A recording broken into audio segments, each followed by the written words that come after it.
तर प्रेक्षकांनो, छोट्या वयाची मोठी स्वप्न या मालिकेत आज आपण बघतोय गौतमी काहीतरी त्या भाजीमध्ये टाकती असं भासवते मुद्दाम सुमनला घाबरवण्यासाठी। सुमन म्हणते माझी वहिनी इथे काय करतेस तू भाजी जवळ। लगेच गौतमी म्हणते अगं केवढा मोठा गॅस करून गेली होती सुमन, तुझं लक्ष कुठे असतं असं म्हणून निघून जाते। आता सुमन विचार करते ही कैदाशीन काय करत होती भाजी जवळ। तेवढ्या शुभमकर येतात आणि डायरेक्ट किचनमध्ये येऊन म्हणतात काय छान वास सुटलाय ग सुमन भाजीचा, कसली भाजी केली आहेस। सुमन सांगते ढोबळी मिरचीची। मग आता ते विचारतात बयो आली नाही का। सुमन म्हणते नाही ना अजून, फोन लावून बघ बरं दादा। आता फोन काही लागत नाही बयोचा। शुभमकर म्हणतात थांब मी आलोच। सुमन सारखा भाजीचा वास घेत असते कारण तिला शंका आली आहे की गौतमीने त्यात काहीतरी मिक्स केलं असेल। आता बयो त्या भारतीय आरोग्य केंद्रामध्ये आहे आणि आता ती खूप भावूक झाली आहे तिच्या आईसाठी। ती तिच्या फोटोला बघते आणि फोटोशी बोलते। ती फोटोला म्हणत असते भारतीताईंच्या की आई आज तुला माझा खूप अभिमान वाटेल ग, मी तुझ्या नावाचं क्लिनिक इथे मुंबईला सुरू केलं आहे।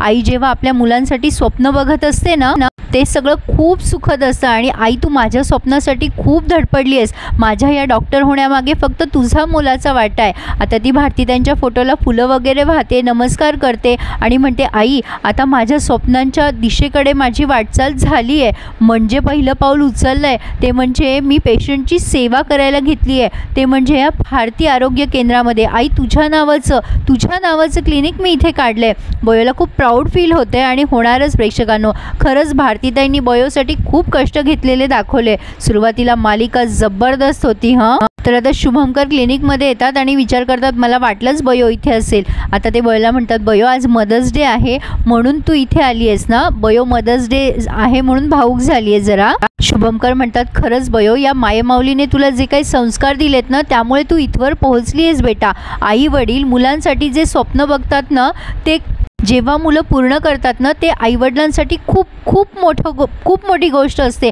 आणि खूप अभिमानाची सुद्धा। भारतीताईंनी सुद्धा तुझ्यासाठी स्वप्न बघितलं आणि आज ते स्वप्न पूर्ण करतेस तू। खरंच बाळा ही खूप मोठी अभिमानाची गोष्ट आहे भारतीताईंसाठी सुद्धा। बयो बरंच काही बोलते भारतीताईंच्या फोटोसमोर की आई आता तू जिथे कुठे असशील तिथून मला आशीर्वाद देत असशील, हे सगळं बघत असशील वगैरे वगैरे। आता शुभमकर पण म्हणतात की बाळा हे सगळे त्या मायमाऊलीचे संस्कार आहे म्हणूनच तू इथवर आली आहेस, तू खूप मोठी डॉक्टर होशील, हा तुझ्या आईचा आशीर्वाद आहे आणि माझा सुद्धा। अशीच छान राहा बाळा आणि अशीच चांगली कामं कर। आता ते सुद्धा भारतीताईंचा फोटो बघून इमोशनल झाले डॉक्टर शुभमकर। आज यांनी मदर्स डे सेलिब्रेट केला आहे पूर्ण मालिकेमध्ये असं म्हणायला हरकत नाही आहे, पण छान दाखवला आहे आजचा भाग। आता ही सौदामिनी विशालला जेवण घेऊन आली आहे। विशाल म्हणत असतो मला अशी फारशी भूक नाही आहे, माझं पोट भरलेलं आहे। सौदामिनी म्हणते घे ना विशाल एखादा घास। आता तो म्हणतो तुम्ही पण घ्या ना मॅडम। मग आता सौदामिनी म्हणते मला आई म्हणणार आहे बाळा। मग विशाल आधी तर विचार करतो थोडा, सौदामिनीकडे बघतो पण खाली मान घालून म्हणतो तुम्ही सुद्धा घ्या ना आई। असं म्हटल्यानंतर सौदामिनीला फार आनंद झालाय की विशालने फायनली तिला आई म्हणून हाक मारली आहे। ती खूप इमोशनल होते। आता याला विचारते ती विशालला तुला एक घास खाऊ घालू करे बाळा माझ्या हाताने। विशालला ती एक घास खाऊ घालते आणि आता रडतच विशालला बिलगते।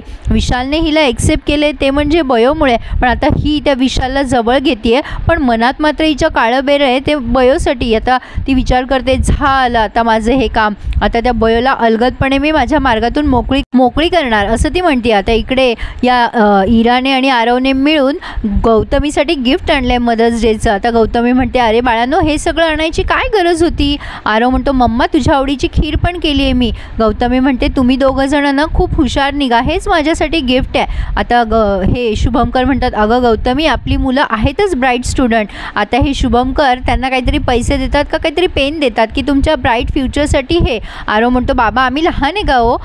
शुभमकर म्हणतात माझ्यासाठी तुम्ही कायम लहानच असणार आहे। आता सुमनने तिथे भाजी आणली आणि काहीतरी वेगळीच भाजी करून आणली आहे। शुभमकर म्हणतात की अगं सुमन ही कोणती भाजी केलीस, मगाशी तर तू वेगळी केली होतीस ना। हां सॉरी चण्याची भाजी केली आता तिने। मग आता ती सुमन म्हणते अरे दादा त्या भाजीत ना जरा पाल पडली होती म्हणून ही दुसरी भाजी केली। आता गौतमी मनातल्या मनात खुश होतीये की सुमनला चांगली भीती वाटते तिची आणि अशीच भीती कायम असायला पाहिजे। आता ती रात्रीची उठली आहे आणि त्या बयोच्या रूममध्ये जाते आहे। खरं तर हे सगळं करण्यामध्ये मागे तिचा काय उद्देश आहे हे माझ्या डोक्याच्या वर गेलाय प्रेक्षकांनो. नाही म्हणजे खरंच ना, सुमनला घाबरवून हिला काय मिळणार आहे. आता ती बयोच्या रूममध्ये जाते आणि सुमन तिचा पाठलाग करते. आता तिने फोनवर सांगितलंय की बयोच्या जीवाला म्हणजे बयोचं मी बरं वाईट करेल म्हणून कदाचित सुमन घाबरत असेल. पण आता ही तिच्या पाठीपाठी जाते आणि एकदम ओरडते, बयो बयो तुला काय झालं. आता बयो झोपेतनं जागी होते. सुमन म्हणते, बयो तू बरी आहेस ना. बयो म्हणते, हो मी बरी आहे, काय झालं ते. सुमन म्हणते, अगं ते ना माझ्या खोलीत मला झोपच येत नाहीये, तू चल बरं माझ्यासोबत झोपायला. बयो म्हणते, अगं ते तू उगाचच घाबरते, काही होत नाही, तू झोप शांत, तुला झोप लागेल. पण ही कसली ऐकते सुमन. ती म्हणते, ते काय नाही, तू चल बरं, आधीच मला काही काही स्वप्न येतात आणि वगैरे वगैरे भूतं दिसतात, तू चल बाई चल. बयो म्हणते, अगं असं काही नसतं आत्या. इरा म्हणते, काय चाललंय तुझं आत्या. पण आता बयो तिचा मोबाईल घेते आणि मग सुमनच्या खोलीत निघून जाते. खरं तर बयोने कायम सुमनच्या खोलीत सध्या राहिलं तरी चालतं. इरा म्हणते, काय चाललंय यांचं. गौतमी म्हणते, काय नाही, तू झोप. आता मनात विचार करते, भीती माणसाला किती चंचल बनवते नाही. लाईट बंद करते तेव्हा दुष्यंतचा तिला मेसेज येतो आणि आता ही गौतमी विचार करते, करेक्ट वेळेला दुष्यंतचा मेसेज आलाय. आता एवढ्या रात्रीची ही बया त्या दुष्यंतला भेटायला गेली आहे. आता तो दुष्यंतला भेटल्यावरती म्हणते, दुष्यंत त्या क्लिनिकचं काही करतोयस की नाही तू, तुझ्याकडनं काही होणार नसेल तर मला स्पष्ट सांग. दुष्यंत म्हणतो, करतोय ना मी, पण तुझ्या डोक्यात काही आहे का. आता गौतमी म्हणते, हो आपण ना कायमचा बंदोबस्त त्या बयोचा. आता दुष्यंत म्हणतो, अगं तू बरी आहेस ना गौतमी, काय बोलतेस तू, काय काय चाललंय काय तुझ्या मनामध्ये. त्यावर गौतमी म्हणते, अरे बाबा म्हणजे तिचा नाही एक्झॅक्टली पण तिच्या स्वप्नांचा. आपण काय करू की तिच्या त्या दळभद्री क्लिनिकमध्ये एखादा पेशंट पाठवू आणि तो तिच्या हाताने गेला असं दाखव. डॉक्टर होणं हे तिचं स्वप्न आहे ना, ती भावी आयुष्यात डॉक्टर होणारच नाही अशी तिची सोय करू. म्हणजे आपोआपच तिचं स्वप्न गेलं की ती सुद्धा मरून जाईल नाही का, आणि संपून जाईल ती कायमची. आता हा दुष्यंत जरा विचार करतो आणि म्हणतो, एवढं अवघड नाही आहे पण आहे मॅनेजेबल, आपण करू शकतो काहीतरी. आणि मग हे दोघं जण काहीतरी पीत असतात, कदाचित नारळाचं पाणी का ज्यूस काहीतरी, आणि दोघं जण असे विचार करायला लागलेत की आता पुढे काय करायचं. तर आता सुमन आणि बयो खोलीत गेल्या. आता सुमन म्हणते, अगं बयो तुला कळत कसं नाही बाई, भूतं असतात. बयो म्हणते, आत्ते तू काही पण बोलतेस आता. सुमन छान जोक मारते. सुमन म्हणते, मग माझी वहिनी कोण आहे सांग बरं. बयो पण हसते आणि म्हणते, आत्या तू पण ना. सुमन म्हणते, अगं ऐक माझं बयो, ती कैदाशीन ना काही पण करेल तुला, मी ऐकलं होतं तिचं बोलणं गं फोनवरचं. बयो म्हणते, काही करणार नाही ती मला, मी पण काही कमी नाही आहे आणि तू टेन्शन घेऊ नको. जर मी गावात जाऊन पेशंटची सेवा करत नाही ना तोवर मला काही होणार नाही आहे. सुमन म्हणते, अगं बयो तुला समजत कसं नाही बाई, मला भीती वाटते. बयो म्हणते, जाऊ दे बरं, आता काही होणार नाही आहे आत्या, तू मला चंपी करून दे, मी तुझ्या खोलीत किती दिवसांनी आली आहे. मग आता सुमन वाटी घेते, तेल घेते आणि छान चंपी करते. आता इथे ना प्रेक्षकांनो त्यांनी छोटी बयो दाखवली आहे, म्हणजे का एक फ्लॅशबॅक दाखवला आहे छानसा.